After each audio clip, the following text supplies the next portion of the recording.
les amis, ici Serge 1965 et bienvenue à une autre capsule. Mon thème aujourd'hui c'est « Êtes-vous prêts pour la deuxième venue du Seigneur Jésus? » Le Seigneur est à la porte, il revient bientôt et je dirais même que vous allez le voir revenir de votre propre vivant. Bien, probablement vous vous demandez comment fais-tu savoir, pour savoir Serge, que le Seigneur revient bientôt. Eh bien, il faut que je me fie aux Écritures parce que si je me fie, je dirais au niveau prophétique, je me fie aux prophéties de la Bible. Les prophéties de la Bible ne sont pas des prophéties vagues comme celles d'un Nostradamus ou d'un Américain nommé Edgar Cayce. Les prophéties de la Bible sont, je dirais, précises à 100%. Et si on se fie avec au taux de précision de 100% qu'il y a eu pour les prophéties concernant la première venue du Christ il y a 2000 ans, eh bien, il y en avait environ 365. Et elles ont toutes été réalisées avec un taux de précision de 100%. Et ainsi, on peut se fier que les prophéties, je dirais les 1100 quelques prophéties qui annoncent sa deuxième venue, je dirais, si elles sont aussi précises que les premières, eh bien, d'après les observations faites dans les Écritures, eh bien, le Seigneur est à la porte. Et je dirais qu'il y a pas mal de gens qui ne sont pas prêts à le recevoir présentement si l'on constate l'état dans lequel la société est autour de nous. Il était écrit que dans les derniers temps, il y aurait des moqueurs, des gens qui seraient amoureux de l'argent plutôt que Dieu, que la société serait dans un chaos, un désordre total, que les hommes courraient après des hommes et que les femmes courraient après des femmes. Et qu'il y aurait, je dirais, une rébellion face à l'autorité. Et c'est ce qu'on vit aujourd'hui. Il y a une crise d'autorité morale au niveau planétaire. Et il y a aussi cette tendance à vouloir mondialiser les choses au niveau des gouvernements. Les dirigeants de ce monde sont en train de s'unir pour pouvoir contrôler la situation, arrêter les guerres. Mais c'est une tentative qui est vaine parce que si nos gouvernements ne sont pas capables d'administrer leur propre pays au singulier, eh bien, c'est bien difficile de croire qu'un seul homme pourra diriger la planète au complet et espérer amener, je dirais, la paix et la sécurité comme il est prédit dans les Écritures. Eh bien, nous sommes à cette époque où le prophète Daniel avait prophétisé au chapitre 2 la renaissance, si vous voulez, d'un empire romain, que l'empire romain renaîtrait de ses cendres. Et c'est ce que l'on voit à Bruxelles avec l'Union européenne et aussi avec les Nations unies qui travaillent très fort à cet effet. Et on voit au niveau œcuménique qu'il y aura une renaissance d'une religion mondiale où ce mouvement spirituel tentera d'être inclusif pour ne pas déplaire à tout le monde, ce qui est politiquement correct, mais qui n'est pas correct en soi, car la vérité est absolue et Jésus nous donne l'exclusivité de son message quand il dit « Je suis le chemin, la vérité et la vie, et nul ne vient au Père que par lui », eh bien cela exclut le bouddhisme, cela exclut les religions orientales, cela exclut l'islam, cela exclut nos religiosités humaines pour que nous nous concentrions sur la relation personnelle avec Dieu et essayer de le connaître en marche spirituelle, je dirais pieuse, en constante communion avec lui par l'Esprit Saint. Eh bien, bonsoir à tous. Bon, comme vous venez de le remarquer, depuis quelques jours, je ne poste plus de vidéos sur cette chaîne, du moins sur ma chaîne. Je fais cette petite vidéo pour vous dire que, en fait, je viens de créer une nouvelle chaîne que j'ai décidé d'intituler Le Nouveau Paradigme et non Oméga 77, comme je le dis dans la première vidéo que je viens de poster sur ma nouvelle chaîne, que vous retrouverez dans ma nouvelle chaîne. Donc, vous ne verrez plus de nouvelles vidéos sur cette chaîne de Alpha 77. Pour suivre mes nouvelles vidéos sur ma nouvelle chaîne, vous n'aurez qu'à cliquer sur le lien que je vous poste et que vous trouverez dans les commentaires en bas de la vidéo. Oui, vous avez compris que je ne supprimais pas ma chaîne, puisque lorsque vous allez revenir sur ma nouvelle chaîne, je vais mettre un petit, du moins, vous ne perdrez pas le fil de ma précédente chaîne car je l'ai intégrée comme chaîne associée. Donc vous n'aurez qu'à cliquer dessus pour retrouver les sujets et les vidéos que j'ai postées. Donc J'ai juste fait comment dire, j'ai fermé une chaîne pour en ouvrir une nouvelle. Bon, ça, je l'ai fait parce que j'ai changé de système d'exploitation et je n'ai pas pu revenir sur mon ancienne chaîne. Donc, je fais une nouvelle chaîne que j'ai intitulée Le Nouveau Paradigme. Comme vient de le préciser ce monsieur Serge 1965, dans le petit extrait, beaucoup ne seront pas prêts à recevoir, ne sont pas prêts à recevoir le deuxième retour du Christ. Bon, je ne vais pas vous redire ce qui s'est passé, la Révolution française, l'apostasie, l'iniquité, la grande prostituée de l'Apocalypse qui légalise l'abomination. Donc, beaucoup ne sont pas prêts à recevoir le deuxième retour du Christ, parce que, comme vous le savez, le diable a déjà instauré son royaume sur terre. C'est la raison pour laquelle, et comme je le dis dans beaucoup de mes vidéos, Dieu nous enverra un grand monarque, un véritable antéchrist de l'Apocalypse, pour nous préparer au retour du Christ. Lorsque je dis antéchrist, je ne dis pas antichrist. Antéchrist veut dire antérieur au Christ, donc c'est le monsieur qui doit venir avant le Christ. Il ne faut pas faire d'amalgame. Bon, on nous a transformé ce terme d'antéchrist en antichrist, on nous a transformé ce grand monarque en véritable ennemi du Christ, mais comme vous le savez, ce n'est pas cette personne qui sera ennemi du Christ, mais ce sont nos républiques devenues laïques et antichristiques, qui sont devenues les ennemis du Christ. D'ailleurs, vous n'avez qu'à regarder autour de vous-même, lorsqu'on parle de laïcité en France, c'est pourquoi? C'est pour interdire tout signe religieux dans les établissements publics, comme les mairies, les ministères, les bibliothèques, je dirais même, les écoles, les lycées, les universités, bref, tout ce que la République a créé en tant que bâtiment public. Donc là, c'est vraiment clair et net. Notre société, surtout nos républiques laïques, sont devenues antichristiques puisqu'ils interdisent toute présence religieuse à l'intérieur de leurs bâtiments dits publics. Sauf que, comme j'ai dit dans beaucoup de mes vidéos, lorsqu'on parle de laïcité, en réalité, c'est devenu, nos médias nous ont présenté cette laïcité comme un bouclier qui nous protégerait de la menace islamiste. Donc, lorsqu'on vous parle de laïcité, vous voyez une défense contre la menace islamiste. Mais non. La laïcité est tout aussi dangereuse contre l'islam que contre le christianisme, parce que ce qu'ils interdisent dans nos établissements publics, je parle des mairies, des ministères, tout ça, c'est la présence de Dieu. Cette présence de Dieu, elle existe chez les chrétiens, chez les musulmans et chez les juifs. Donc en nous faisant croire que ça concernait que les musulmans, vous tombez dans le panneau. Parce que vous, à travers la laïcité, vous voyez un bouclier et un glaive anti-musulman. Alors qu'en réalité, la laïcité, c'est un glaive.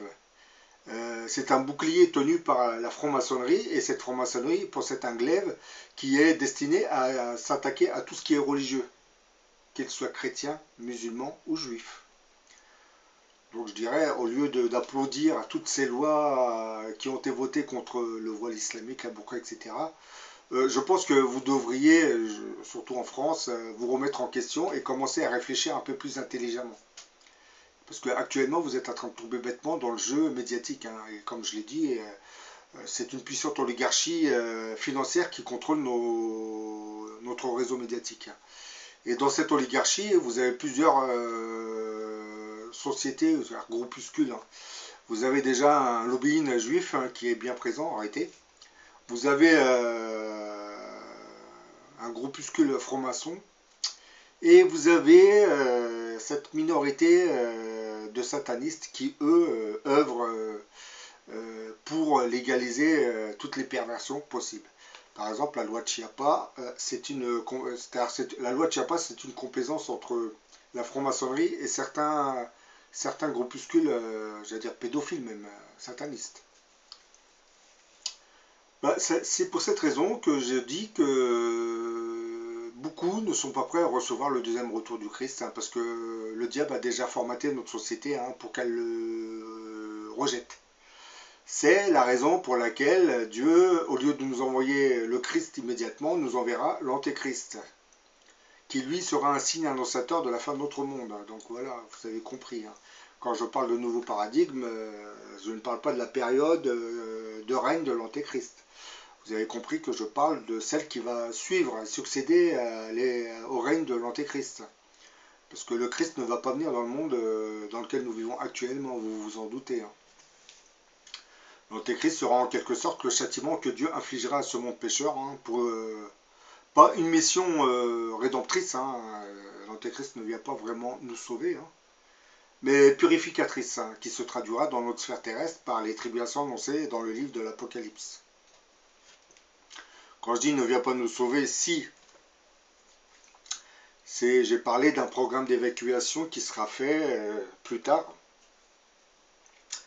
mais bon, qui touchera, du moins qui concernera qu'une minorité de l'humanité, hein, puisque la majorité de l'humanité, comme vous savez, beaucoup de peuples commencent à devenir complaisants avec ce système dégradant, hein, parce que, à travers la légalisation du mariage gay, de la pornographie, la loi de Chappelle, etc., beaucoup d'entre vous y voient un progrès,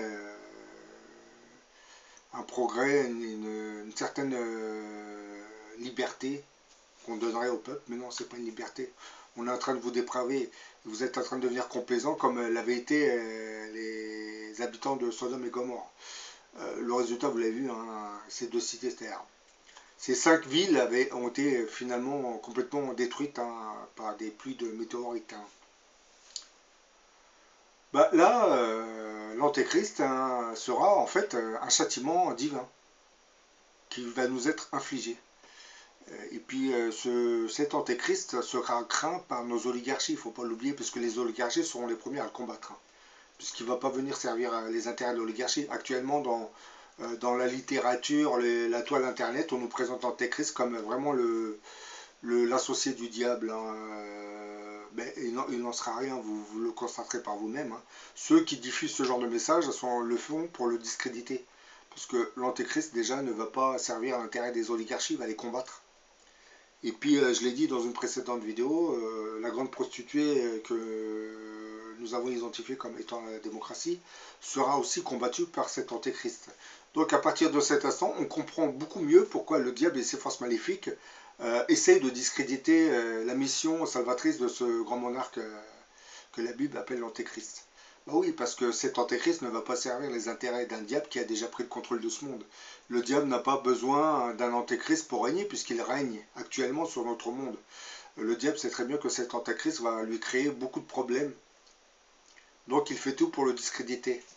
Et il sait très bien qu'il va s'attaquer à ces oligarchies, à ces groupes, ces sociétés secrètes qui sont en train de légaliser toute la perversion actuelle, qui, comme vous le savez, avait été décrite dans la Bible. Hein, lorsqu'on parle de l'apostasie, iniquité, on parlait du monde actuel. Hein.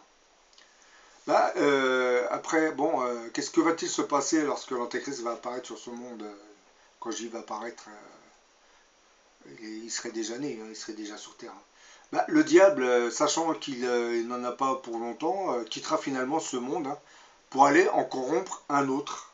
C'est-à-dire un autre monde habité dans l'univers, parce que vous savez très bien que la planète Terre n'est pas la seule planète où la vie s'est développée. Hein. Nos visiteurs extraterrestres nous prouvent qu'ils proviennent d'autres mondes. Hein. Bon, je ne parle pas de ceux qui viendraient de notre plan futur, hein, parce que vous avez des voyageurs du temps aussi. C'est des gens qui viennent de notre futur et qui reviennent vers notre passé. Ils peuvent venir de l'an 3000 et atterrir dans notre sphère terrestre. Mais moi, je vous parle de ces extraterrestres qui, eux, viennent d'autres mondes et d'autres galaxies. Bien que dans notre galaxie, vous avez déjà plusieurs planètes qui sont habitées, hein, mais bon. Donc le diable quittera ce monde pour aller corrompre un autre monde habité dans l'univers. Tout comme notre planète Terre, l'envoi d'un Messie, hein, dans ce nouveau monde serait en phase de préparation. Et tout comme l'arrivée de nos Messies sur Terre, l'histoire semble se répéter, mais sur une échelle beaucoup plus vaste et qui va au-delà de notre système solaire. Nos visiteurs extraterrestres proviennent en fait de mondes qui sont passés par les différentes étapes que nous vivons actuellement. Par exemple, si vous avez l'occasion, les extraterrestres qui se présentent à vous, en général, vous disent qu'ils sont très très évolués. Mais avant d'atteindre cette évolution technologique, ils sont passés par des guerres, des massacres, des crimes abominables, des phases religieuses qui ont été réprimées dans le sang. puisque dans ces mondes, le diable et ses forces agissent aussi. On croirait que le diable agit que sur notre planète. Non, les visiteurs extraterrestres qui arrivent vers notre système solaire ont déjà vécu beaucoup d'atrocités dans leur monde. Mais bon, cela, ils ne vont pas vous le dire, parce que quand ils arrivent, ils vous disent qu'ils ont évolué technologiquement parlant, mais leur monde a été marqué par des crimes et des abominations. Ils ont eu eux aussi, ils ont eu des dictateurs comme Adolf Hitler, hein, dans certains de ces mondes, certains de ces régimes despotiques. Mais là aussi, hein, comme je l'ai dit, ça c'est des châtiments divins que Dieu afflige à ces mondes. Parce qu'ils se sont éloignés et se sont mal conduits, donc c'est le châtiment qui leur tombe dessus. Sur Terre, des châtiments divins, on en a eu beaucoup, hein, parce que lorsqu'on parle d'Adolf Hitler, les gens crient au scandale, il a exterminé les Juifs, il s'est attaqué à l'Europe. Mais oui, il ne faut pas voir ce qu'Hitler a fait, il faut essayer de comprendre pourquoi Dieu a laissé Hitler agir. C'est parce que l'Europe s'était lancée dans une politique coloniale et qu'elle avait réduit les peuples à l'état d'esclaves. Elle les a traités comme des malpropres. Donc nos visiteurs extraterrestres viennent bien de mondes qui sont passés par les différentes étapes que nous vivons actuellement. Des prophètes et des messies se sont déjà incarnés dans ces mondes éloignés. Bon, je ne vous dis pas que les prophètes qu'on a connus sur Terre étaient dans d'autres mondes. Hein. Ça, pour l'instant, je ne parle pas de ça. Je sais que dans ces mondes éloignés, des prophètes et des messies ont été envoyés déjà. Et l'âme qui animera le corps de ce mystérieux grand monarque, attendu pour la fin de notre monde, c'était très probablement déjà incarné dans ces mondes lointains. Et je pense qu'à l'évocation de certains noms que portait ce grand monarque dans ces mondes lointains, nos visiteurs extraterrestres comprendront que sa venue dans notre monde sera aussi annonciatrice de cataclysmes. Ils savent très bien, lorsqu'ils sauront que cette personne correspond à celle qu'ils avaient connue dans leur monde, sauront que c'est un message qui vient d'au-delà de notre sphère, qui vient du Créateur des mondes. Bon, voilà, j'en ai fini. J'ai fait cette petite vidéo, c'est la dernière que je fais dans ma chaîne, hein. Vous l'aviez remarqué, hein, vous l'aviez compris, je pense. À partir de maintenant, mes vidéos seront postées dans la nouvelle chaîne, hein, dont je vous mets le lien tout en bas de ma vidéo, dans les commentaires. Donc, pour ceux qui n'ont pas encore vu cette vidéo, ne soyez pas trop surpris s'il n'y a plus de vidéo après celle-là. Les vidéos que je vais poster désormais seront faites dans la nouvelle chaîne que j'ai intitulée Le Nouveau Paradigme. C'est une suite logique, hein, c'est un peu je suis dans la continuité. Bon, pour ceux qui vont intégrer ma nouvelle chaîne, vous aurez toujours le petit lien de mon ancienne chaîne qui vous permettra de retrouver toutes les vidéos que j'ai faites, hein, parce que comme vous le savez, j'en ai fait tellement des vidéos que c'est très dur de retrouver les premières. Donc je dirais que le mieux c'est d'essayer d'en refaire une nouvelle, hein, pour que le message soit mieux perçu. Surtout qu'on puisse retrouver certaines vidéos, parce que là je sais que dans ma précédente chaîne, vous aviez des vidéos qui sont tellement anciennes que je ne sais pas si vous pouvez les retrouver dans ma chaîne. Parce que vous savez que dans les chaînes YouTube, arrivé à un moment, ça bloque. Donc vous avez des chaînes que vous ne pourrez pas retrouver, hein, parce que vous pouvez les retrouver peut-être sur la toile. Peut-être que certains internautes les ont relayées, les ont mises sur Facebook, ou dans des forums, je ne sais pas, vous pourrez le retrouver que de cette manière, hein, parce que ou alors le titre, mais vous savez, moi-même, j'en ai fait tellement que les titres des vidéos, je m'en souviens plus trop, hein. Je me souviens des dernières vidéos que j'ai faites, mais ceux que j'ai faites il y a un an, j'ai perdu les titres, hein. Donc elles sont peut-être sur la toile internet, mais comme je ne connais pas le titre, vous ne pourrez même pas les retrouver. Parce que la chaîne ne peut pas vous montrer toutes les vidéos que j'ai faites. Bon, en reprenant en ouvrant une nouvelle chaîne, je pense que voilà, je vais pouvoir vous représenter de nouvelles vidéos et celles-ci seront mieux vues. Bon, c'est vrai que lorsque je vais encore dépasser plusieurs centaines de vidéos, logiquement, ça va recommencer. Peut-être que je referai une nouvelle chaîne, mais pas là, je pense pas que je vais refaire une nouvelle chaîne avant quelques années. Je vais rester dans cette nouvelle chaîne, hein. Et pour vous connecter dessus, vous n'avez qu'à cliquer sur le lien que je vais vous mettre juste en dessous de la vidéo. Bon voilà, j'en ai fini avec cette vidéo. J'ai dit petite vidéo, mais bon, je pense que là, je dois approcher 25 minutes. Et je vous dis à la prochaine pour une autre.